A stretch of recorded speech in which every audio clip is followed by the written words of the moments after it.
加拿大外长赵美兰与中国国务院兼外长王毅通话时，对维吾尔人权问题表示关心。据报道，双方也针对中加关系的挑战进行讨论，包括涉及任意拘留的事件以及坦诚对话的重要性。赵美兰也对东突厥斯坦的问题表示关心。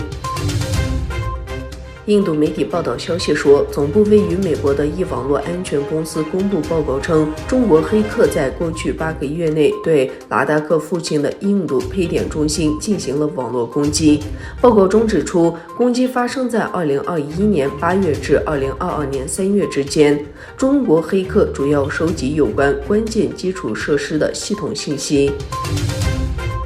上海全城封锁以及频繁的病毒检测，意味着卡车司机无法到码头取货。目前，装满冷冻食品和化学品的集装箱堆积在中国最大的港口。上海是世界上最大的集装箱航运港口所在地，于3月28日开始实行分区封锁，至今为止尚未宣布何时解除限制。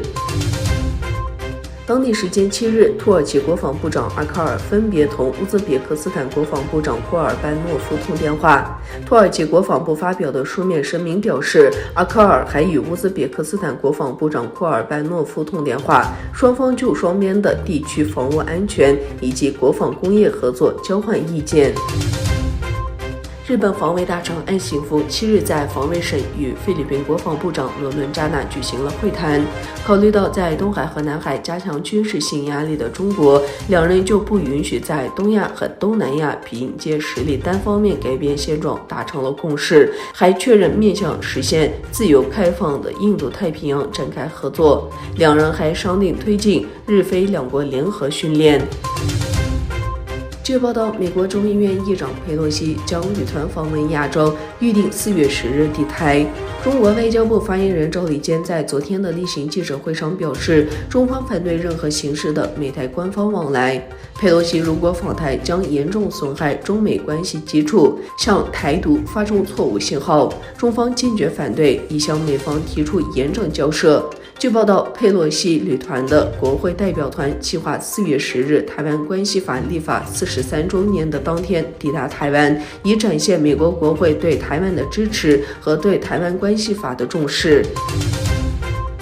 阿塞拜疆总统伊里哈木·阿利耶夫与亚美尼亚总理尼科尔·帕西尼扬已要求各自国家的外交部开始着手拟定两国未来的和平协议。据报道，欧洲理事会主席查尔斯·米歇尔在布鲁塞尔与伊里哈木·阿利耶夫和尼科尔·帕西尼扬举行了三方会谈。